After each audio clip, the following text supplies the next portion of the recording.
buongiorno a tutti. Quest'oggi proviamo insieme a fare il pane. Allora, premetto che non sono certo un panettiere, però siccome i lievitati mi piacciono molto, ogni tanto mi diletto anche a provare a fare delle tipologie diverse di pane, quindi dalle pagnottine ai bastoni, alle ciabatte, insomma, e anche a diverse tipologie di miscele. Nello specifico, ed in questo caso, useremo una miscela di farine che comunque, cioè, non è, diciamo, la Bibbia, e vi consiglio anch'io e soprattutto di provare a cambiare ogni volta farine diverse, perché avrete dei risultati differenti con il vostro pane. Poi sta a voi, sperimentando, provando diverse tipologie appunto di miscele, a trovare quella che si avvicina il più al vostro gusto, ok? Allora, innanzitutto utilizziamo una farina con forza maggiore di 300. Voi direte, ma che è sta forza? Allora, di solito sulla maggior parte dei pacchetti di farine è indicata la forza della farina. Con più una forza è alta, con più solitamente viene utilizzata per il pane, con più una forza è debole, quindi bassa, e con più viene utilizzata per i dolci. Tenete presente che per fare un pane di un certo tipo, quindi un pane duro con un impasto elastico, eccetera eccetera, solitamente si utilizza o una forza alta o soprattutto se avete una farina Manitoba, perché dà elasticità all'impasto, è adatta al pane e via dicendo. L'unica cosa, ed è per quello che io non la uso così spesso la farina Manitoba, ma uso delle farine con forza maggiore, ma farine normali, è che ha un alto indice glicemico, è più difficile da digerire, quindi ha i vantaggi e gli svantaggi. Per questo che vi dico, provatela, a volte provate anche altre farine, cioè per vedere, ripeto, qual è il vostro impasto migliore. Allora, nel mio caso utilizziamo, innanzitutto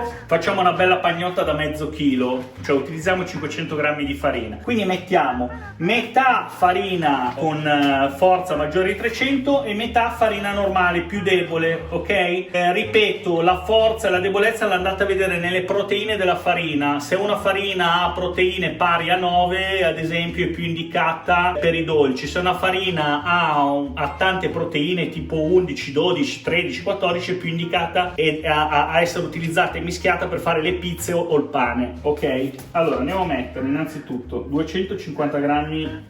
Allora, facciamo 300 perché mi è scappato. Perfetto. Allora, 300 grammi di farina con forza maggiore di 300, ok? E 200 grammi di farina normale, 00 sempre.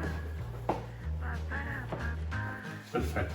Allora, innanzitutto cosa facciamo? Mischiamo intanto le due farine. Ora cosa facciamo? Creiamo un piccolo cratere all'interno della nostra farina.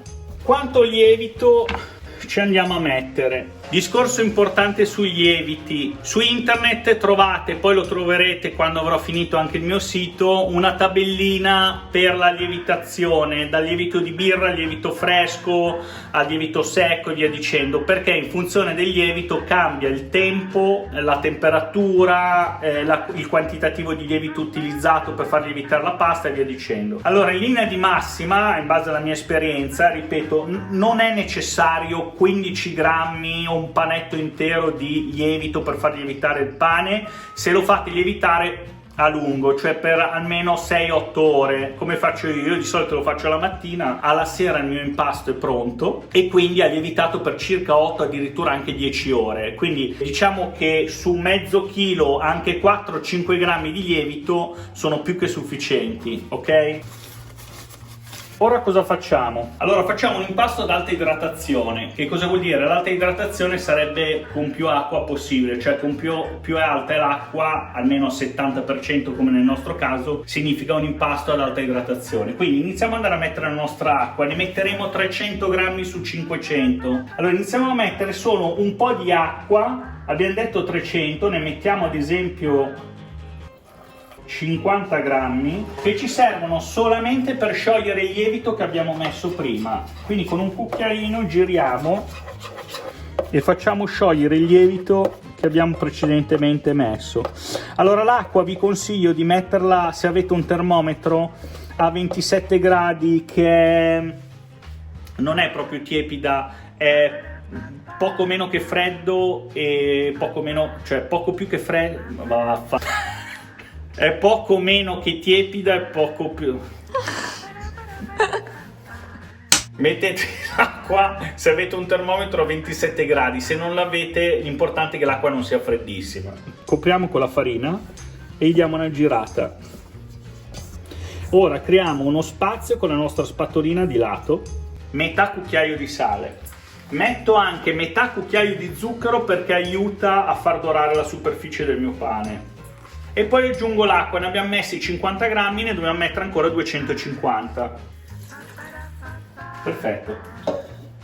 E ora iniziamo a mescolare con la nostra spatola. Allora consiglio, dato che io il pane lo faccio con i semi, li mischio non in questo momento, ma li mischierò appena ho l'impasto fatto. Lo vediamo più tardi. Poi se voi non volete i semi, non metteteli. Lo mettiamo sulla nostra spianatoia. Allora, se vedete che appiccica un po', aggiungete semplicemente un po' di farina. Per renderlo un po' più omogeneo, la nostra pagnotta, ci aggiungiamo un filo di olio, un po' sulla superficie, un po' sulle mani, e poi iniziamo a lavorarlo, vedete come faccio io, dall'alto verso il basso, ok? Anche se si apre, non importa, continuate a lavorarlo. Mettete un po' di olio ancora se vi si attaccano le mani. Ora aggiungiamo i semi. Allora questi ne mettete quanti ne volete voi, nel senso, se vi piacciono tanto i semi ne mettete parecchi, se non vi piacciono ovviamente ne mettete di meno, ok? Allora io lo faccio riposare un attimo e dopo lo riprendiamo. Quindi 20 minuti e mezz'oretta, che la maglia glutinica si riposa, si elasticizza, vedrete che è ancora più lavorabile quando lo riprendiamo tra 20 minuti. Andiamo a vedere il nostro impasto dopo 20 minuti e mezz'ora com'è, eccolo qua, guardate che bello. Allora ungetevi un attimino le mani, ma poco, lo andiamo a riprendere, boom. Lo lavoriamo un pochino come vi ho fatto vedere prima, quindi dall'alto verso il basso. Ora la nostra bella pallina, guardate com'è diventata bella liscia. Dove la mettiamo? La mettiamo con un po' di farina, in modo che dopo non si attacchi quando la andiamo a togliere. Andiamo a mettere nella nostra pirofila. Voilà. Mettiamo anche un po' di farina sopra.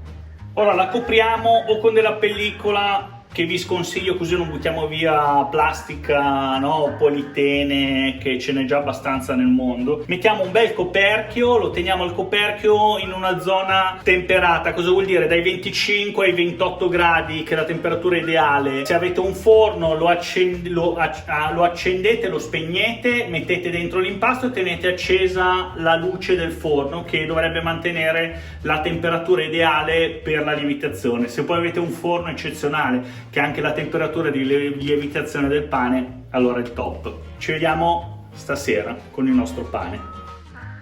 Come vedete la nostra pasta ha lievitato benissimo. Allora tenete presente che il nostro impasto lo potete lavorare in diversi modi: o fate delle mini pagnottelle, oppure fate la classica ciabatta. Insomma, la classica ciabatta, semplicemente adesso prenderemo l'impasto, lo metteremo sulla nostra spianatoia e lo lavoreremo in modo da toccarlo il meno possibile e farlo arieggiare, diciamo così.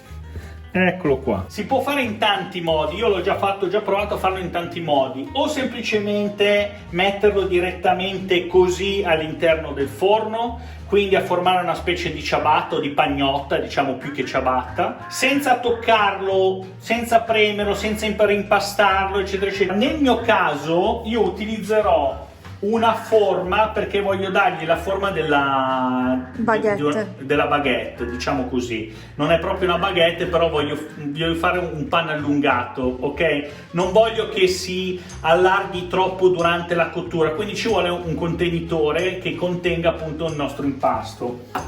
Allora, lo scopo è quello di toccarlo il meno possibile, ok?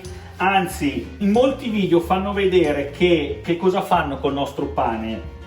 Lo alzano, ok? Lo fanno, vedete, così, lo fanno respirare, lo rigirano.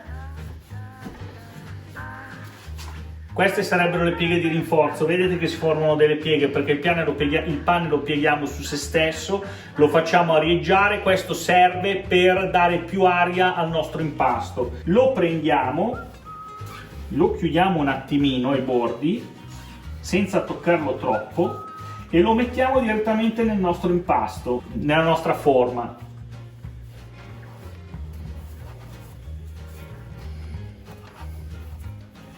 Lo scuotiamo un attimino così facciamo scendere la farina residua e ora lo inforniamo a 245 gradi per 20-25 minuti. Gli ultimi 20, con un quarto d'ora, 20 minuti lo portiamo a 180.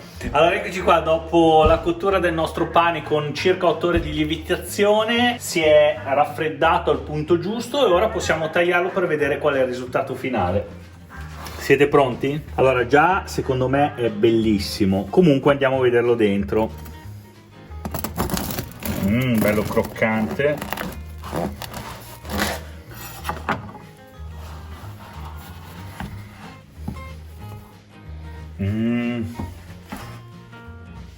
Il profumo del pane appena sfornato è fantastico. Quindi vi consiglio di provare a replicare questo pane, ma non solo, provate il vostro pane, cambiate farine, provate la Manitoba, provatelo senza Manitoba, provate la farina integrale, provate la farina di segale. Provatelo in tutte le maniere, più o meno il processo a grandi linee è questo qua. Provatelo in decine di modi diversi e vedrete che sarà sempre una nuova scoperta. Ora vi saluto, spero vi sia piaciuta la ricetta, ci vediamo alla prossima, iscrivetevi al canale, attivate la campanella e commentate. Ciao a tutti!